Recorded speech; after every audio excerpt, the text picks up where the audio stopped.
یہ بھی عام بچوں کی طرح پلی بڑھی، کسی کی بیٹی تھی تو کسی کی بہن، تعلیم بھی حاصل کی، ٹیچنگ بھی کی، لیکن ایسا کیا کام کر گئی یہ 25 سالہ فلسطینی لڑکی کہ آج بھی جس کے نام سے بڑے بڑے سپر پاور کانپ جاتے ہیں۔ فلسطین کی جس گلی میں اس کا نام لکھ دیا جائے تو وہاں اسرائیلی فوجی جانے سے کتراتے ہیں اور کسی کی ہمت نہیں کہ اس گلی میں قدم بھی رکھ دے۔ یہ وہ شہزادی ہے جس نے اسرائیل کو گھٹنے ٹیکنے پر مجبور کر دیا، اور آج اس ویڈیو میں ہم اسی لڑکی کی زندگی کے بارے میں جانیں گے جسے پوری دنیا لیلا خالد کے نام سے جانتی ہے۔ خواتین و حضرات، ویسے تو لیلا خالد 1944 میں فلسطین کے حیفا شہر میں پیدا ہوئی، لیکن کون جانتا تھا کہ ایک دن یہ لڑکی پورے عالم اسلام کی آنکھ کا تارا بن جائے گی۔ لیلا خالد نے 1948 میں اپنی ماں کے ساتھ ہجرت کی اور لبنان کے مجاہد کیمپ میں آ پہنچی۔ لیلا خالد نے ہسٹری، فلسفہ اور اس جیسے بہت سے سبجیکٹ میں مہارت حاصل کی اور کویت کے ایک اسکول میں ٹیچنگ کرنا شروع کر دی، لیکن روزانہ اپنی آنکھوں کے سامنے چھوٹے چھوٹے فلسطینی بچوں کو مرتے ہوئے دیکھ کر، ہزاروں چھوٹے چھوٹے بچوں کو یتیم ہوتا دیکھ کر اسے مجبوراً مجاہدہ بننا پڑا، اور پھر لیلا خالد نے فلسطین کی آزادی کے لیے لڑنے والی ایک تنظیم جوائن کی، اور اب وہ فلسطین کو اسرائیلیوں سے آزاد کرنے کا عزم کر چکی تھی۔ پھر 29 اگست 1969 کو لیلا خالد کی قیادت میں کئی جانبازوں نے بوئنگ 707 کو ہائی جیک کر لیا۔ یہ TWA 840 فلائٹ تھی جو اٹلی سے اڑی تھی، اور کہا جاتا ہے کہ اسی فلائٹ میں اسحاق رابن بھی تھا۔ جیسے ہی جہاز ایشیا کے آسمانوں میں داخل ہوا، لیلا خالد اور اس کے ساتھیوں نے جہاز کو ہائی جیک کر لیا اور اس کا پورا کنٹرول اپنے قبضے میں کر لیا، اور پھر لیلا خالد نے پائلٹ کو حکم دیا کہ فلائٹ کو فلسطین کے حیفا شہر سے اڑاتے ہوئے دمشق میں لینڈ کر دو۔ پائلٹ نے حکم مانا اور فلائٹ کو دمشق میں لینڈ کر دیا گیا اور تمام مسافروں کو یرغمال بنا لیا گیا، اور پھر فلسطین کو اسرائیلیوں سے پاک کرنے کا مطالبہ کیا گیا، لیکن جب مذاکرات ہوئے تو طے پایا گیا کہ اسرائیل کی جیل میں قید تمام فلسطینی نوجوانوں کو چھوڑ دیا جائے گا اور تمام ہائی جیکرز کو بحفاظت واپس بھیج دیا جائے گا۔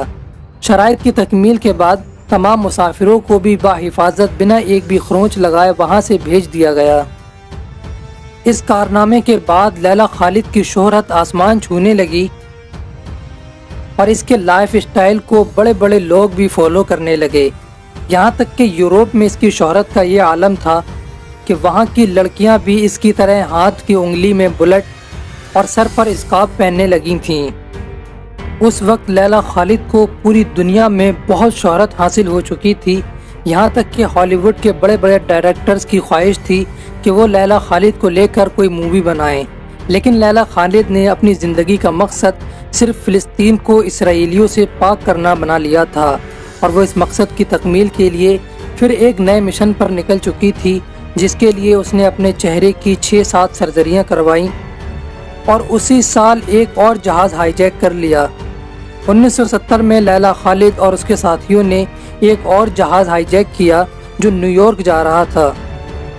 لیکن یہاں پر لیلا خالد کے ایک ساتھی سے غلطی ہوئی اور وہ مارا گیا، اور لیلا خالد فلائٹ میں اکیلی پھنس گئی، اور لیلا خالد کا مطالبہ تھا کہ فلائٹ کو بغداد لے جایا جائے، لیکن اس کی بات کو نہ مانا گیا اور فلائٹ لندن میں لینڈ کر دی گئی، اور لیلا خالد کو لندن میں گرفتار کر لیا گیا۔ جب لیلا کو رات کے اندھیروں میں ڈھانک کر لے جایا جا رہا تھا، ہزاروں بیڑیاں اس کے جسم پر لگی ہوئی تھیں، تو کسی نے دیکھ کر پہچان لیا اور کہا کہ ایک لڑکی کو، ایک خاتون کو اتنی زیادہ جنزیروں میں جکڑنے کی کیا ضرورت ہے؟ تو فوجی نے جواب دیا، اگر یہ لڑکی جنزیروں میں جکڑی ہوئی نہ ہوئی تو پورا لندن تباہ و برباد ہو جائے گا، اور پھر لیلا خالد کو جیل میں ڈال دیا گیا۔ لیکن لیلا خالد کی قید کے 26 دن بعد اس کے بہادروں نے ایک اور جہاز ہائی جیک کیا اور ہزاروں مسافروں کی جان کے بدلے لیلا خالد کی رہائی کا مطالبہ کیا، اور صرف 26 دن میں لیلا خالد پھر سے شیرنی کی طرح جیل سے باہر آ گئی۔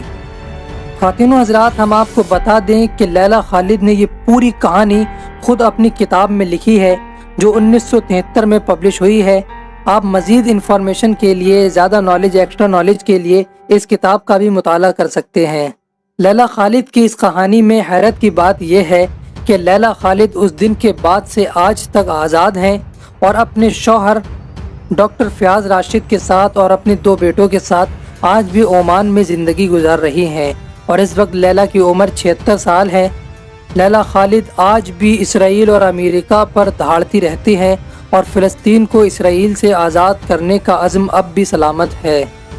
خواتین و حضرات، یہ تھی لیلا خالد کی کہانی۔ اگر آپ جاننا چاہتے ہیں کہ صدام حسین کا پوتا مصطفیٰ حسین، جس نے 14 سال کی عمر میں 400 امریکی فوجی جو ایئر 1 ڈویژن سے تعلق رکھتے تھے انہیں ناک تلے چنے دبا دیے تھے، تو آپ اس ویڈیو کے اینڈ اسکرین پر جو ویڈیو ہے وہ دیکھ سکتے ہیں۔ ابھی کے لیے بس اتنا ہی۔ Thanks for watching this video. اللہ حافظ۔